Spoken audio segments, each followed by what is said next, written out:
আরকেপুর থানার পুলিশ এক তোল্লাবাজ ও প্রতারককে আটক করেছে। ধৃতের নাম দয়াল হরি দেবনাথ। বাম আমলেও সেই বিভিন্ন অপকর্মের সঙ্গে যুক্ত ছিল বলে অভিযোগ। এখন রং বদলিয়ে তোল্লাবাজ প্রতারণা মানুষকে হুমকি দিয়ে টাকা আদায়ের মতো অপকর্ম করে চলেছে। বুধবার কঠোর নিরাপত্তার মধ্যে দিয়ে দয়াল হরিকে তোলা হয় উদয়পুর আদালতে।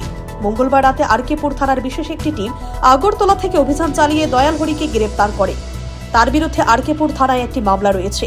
অভিযোগ, দয়াল হরি দেবনাথ সামাজিক মাধ্যমে শাসক দলীয় বিধায়ক সহ দলকে কালিমালিপ্ত করার জন্য বিভিন্নভাবে অপপ্রচার চালিয়েছে। এই বিষয়ে এক বিজেপি কর্মী আরকেপুর থানায় মামলা দায়ের করেন। এই দাগি মাফিয়াকে দেখতে থানা ও আদালত চত্বরে ভিড় জমান বহু মানুষ। তার কঠোর শাস্তির দাবি তুলেছেন স্থানীয় মানুষ। ধৃত যুবকের বিরুদ্ধে বহু অপকর্মের অভিযোগ রয়েছে।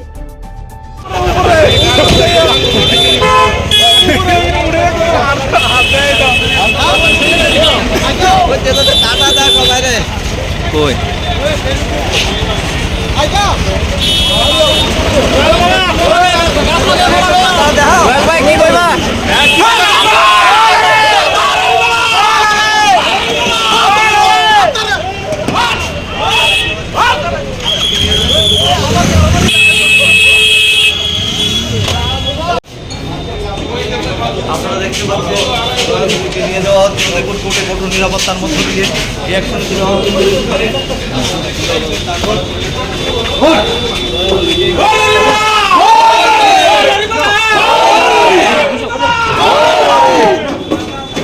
Bureau Report, CND TV.